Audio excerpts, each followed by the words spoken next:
Good morning, everyone. Today we are discussing the Elizabethan Settlement, the religious compromise our favorite mid-16th century English queen used to put an end to the violent religious squabbles that were paralyzing the country.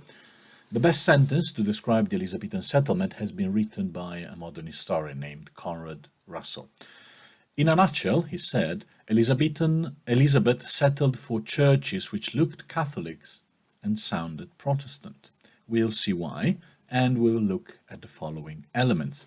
First, the Catholic elements in the Elizabethan settlement, which is why did the Church of England look Catholic and how. Then we'll look at the Protestant element, why and how did it sound Protestant, and then at its successes and at its opponent, who was happy and who was unhappy with the religious settlement. And then you will have a model answer in the transcript. Now, let's get to it.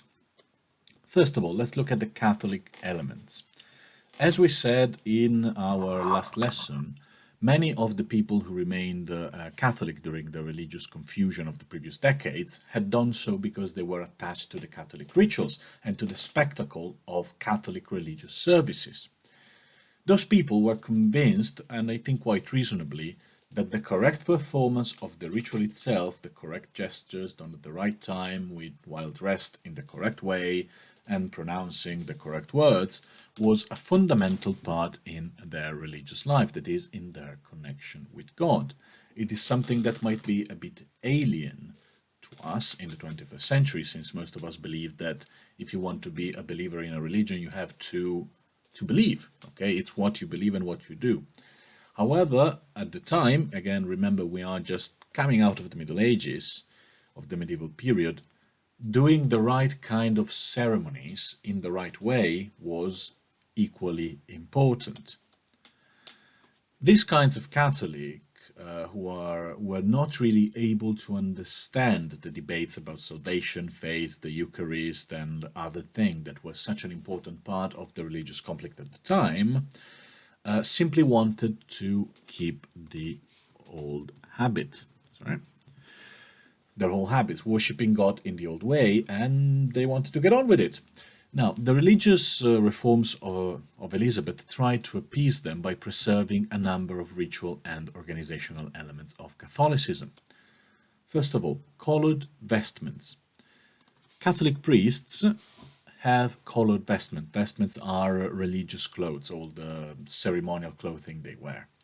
Each color has a specific religious meaning and significance. For example, white is used for Easter and Christmas, red is used for the Passion of Christ, purple is used for Lent, green for ordinary ceremonies, and so on. There were several clothes, each with its own meaning. Edward VI, the Protestant child king, had forbidden those vestments, insisting instead that the priest had to wear more modest and ordinary clothes. Second, while forms of iconoclasm, iconoclasm, we discussed it in the last lesson, was where church decorations were destroyed or removed. While forms of iconoclasm were relatively common during the reign of Edward VI, the Elizabethan Church put back some decorations and refused to remove them. Music and choirs were also kept for their ceremonial, symbolic, and religious value.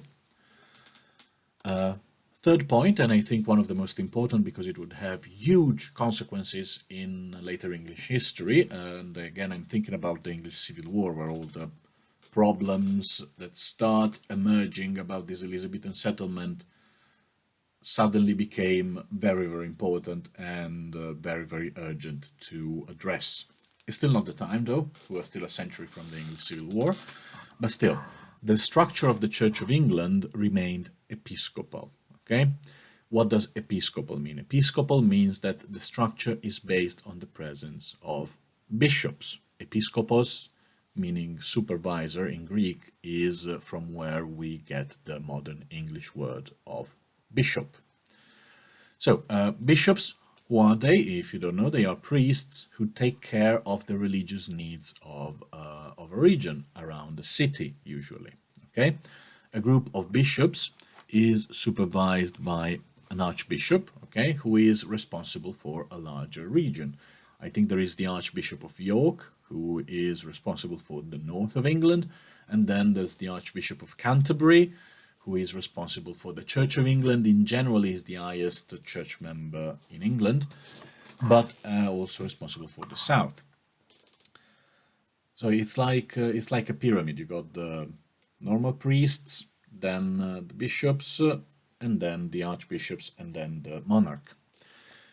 Speaking of the monarch, this was the main change. The episcopal structure was maintained, even though some Protestants hated it. They wanted a different structure called Presbyterian, in which the elders of a village, of a community, instead of a single bishop appointed from outside, decided the matters of religion. However, Elizabeth retained this episcopal structure, with a very big change, however, from what it was before. Now it was the monarch, it was the queen or the king, who appointed the bishops instead of the pope. Okay, so those three were the main Catholic element. There were also other, of course. So we mentioned colored vestiments, the end of iconoclasm and the emphasis on images and music and colors and so on, and the maintenance, the retaining of an episcopal structure based on bishops. And then there was the attempt to make the Church of England appeal to the Protestants as well. And here we're looking at the Protestant elements, especially when it came to the aspects of doctrine and theology. What is doctrine? Doctrine is what the Church believes is true. Doctrine is in turn derived from theology. Theology is how the Church defines God and his relationship to humanity. Okay, you have a certain theology. From that certain theology, you derive the doctrine, and from the doctrine you derive the religious practices. I believe God is in a certain way, and his relationship with humanity is like this. Therefore, I believe that our church, which is the one true church, it's always the one true church, should believe in this set of things. And then, therefore, I believe that we should worship God in this particular way. These elements were changed in order to please the growing part of the population which had embraced Protestant Christianity during the reigns of Henry VIII and Edward VI, and those who converted after being shocked by the burnings ordered by Queen Mary, which ironically again did more by burning around 300 Protestants, probably not more. By burning 300 Protestants at the stake in only a few years, she did a huge favor to the Protestants, who saw her as a symbol of Catholic tyranny.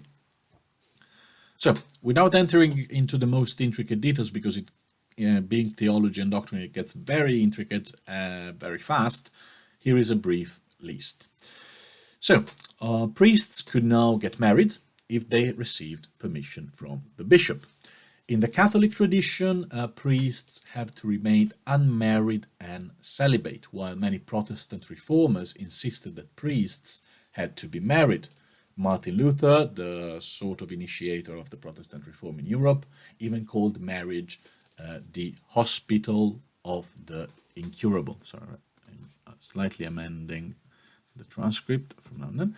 So he called it the hospital of the incurable. What did he mean?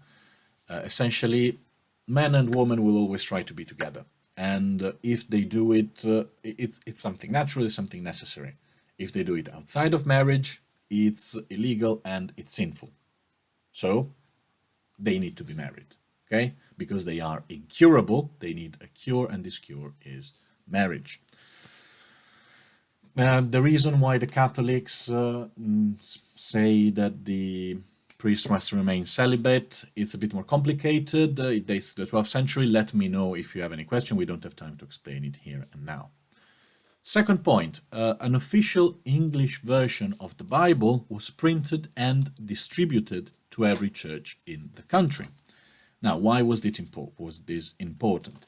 The Catholic Bible was in Latin, okay? And the Catholics did not translate it into the national languages until 1962. So pretty much yesterday in terms of history. The reasoning for not translating the Bible was very simple. The Bible is an instruction manual for salvation. It contains everything we need to know in order for our souls to be saved. And if we translate it, many important bits can be lost in translation. We might misunderstand certain things. We might omit certain passages or render them in the wrong way. So, since it's so important and so potentially dangerous, the Bible should only be approached by priests, should be kept in Latin, first of all, and should only be approached by priests who are trained to read it in order to avoid potential damage to someone's immortal soul. On the Protestant side, the argument was even simpler. We need to read the Bible if we want to be saved, because the Bible is the Word of God. If the Bible remains in Latin and people cannot read it, then people cannot be saved. They are hostages of those who can read it. Elizabeth, in this sense, leaned quite strongly on the Protestant side of the issue. She believed that everyone had the right to access the Bible, and she ordered it to be translated, I think, again for a second time, because remember there was this back and forth. Edward VI was Protestant, Mary was Catholic, and then Elizabeth was sort of in between. Now, third point, the cult of the saints. Now, the cult of the saints is a very good example of the Elizabethan compromise. For those of you who do not know who is a saint is a Christian hero. A model of behavior is a person who had exercised Christian virtues to an heroic extent, behaved in an extremely Christian manner, and therefore the church recognized him or her as having special powers, in a way. What were these powers? Now, in Catholicism, saints are fundamental. They intercede with God and made him listen to the prayer of the faithful. They were intermediaries between humanity and God. Humans are limited, are mortal, are small.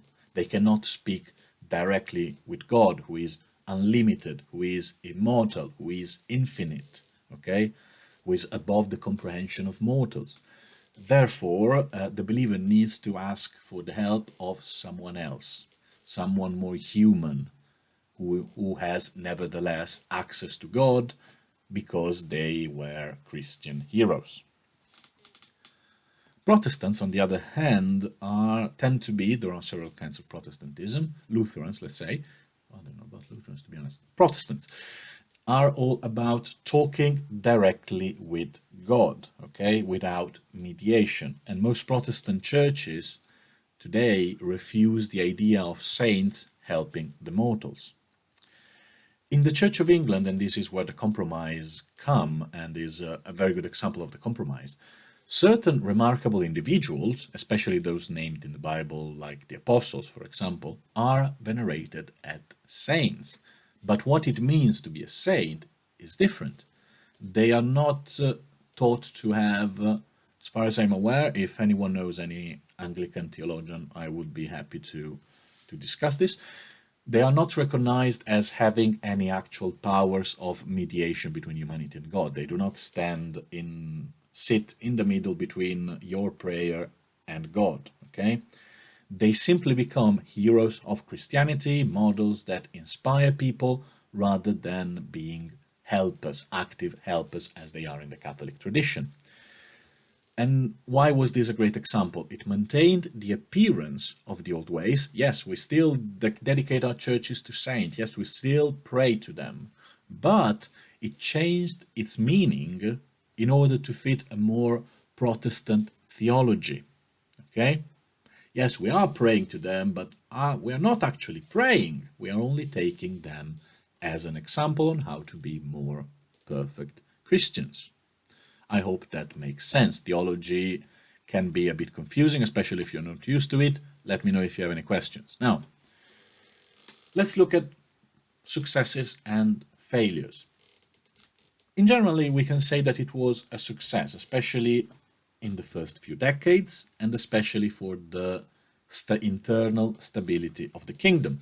Elizabeth herself said that she didn't want to make windows into man's soul, and this simply meant that she didn't really care what the people actually believed in the comfort of the houses. She was more interested in the fact that they obeyed the rules she gave them, that they obeyed what the Queen told them to do, and therefore did not create any more troubles. The Protestants had a sort of theologically pure church that appealed to their ideas and that satisfied their need for a more direct connection with God, while the Catholics maintained their rituals and their vestments and their saints. Furthermore, those Catholics who did not want to switch religion were allowed to do so. They were allowed to remain Catholic. However, they had to pay some rather steep fines. So only rich people were allowed by law effectively to remain Catholics. And they were also usually shunned by their communities as outsiders who did not show enough loyalty to the Queen.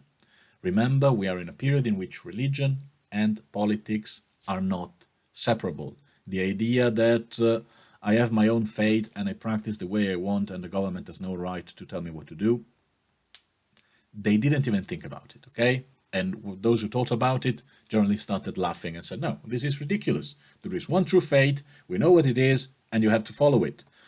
So with this compromise, they lived happily ever after, did they? No. The historians we mentioned before, Conrad Russell, praised the Elizabethan settlement, but was very quick to add, only a few sentences later, that, and I quote, "As a compromise, it was too clever by half, and most of the leading figures in Elizabeth's church spent their reign itching to get rid of the half of the church that they thought did not belong." What does it mean? Protestants, especially the more radical Puritans, were constantly unsatisfied by the leftover Catholic elements in the Church of England, while the actual Catholics felt that they had lost a very important thing, which was the connection with the true Church of Rome and with the Pope. And there are points in the notes if you want to explore this, but in our next lesson we will look at some of those threads, especially at the strange story of a woman who could have become the next Catholic Queen of England, Mary, Queen of Scots. So, as always, there is a model answer in the transcript. Read it, color-coded for your convenience and all that, and I am looking forward to hear the way you answer the question. The question is, it's not a question because it's not framed like this in the exam paper, but explain what was important about the Elizabethan settlement.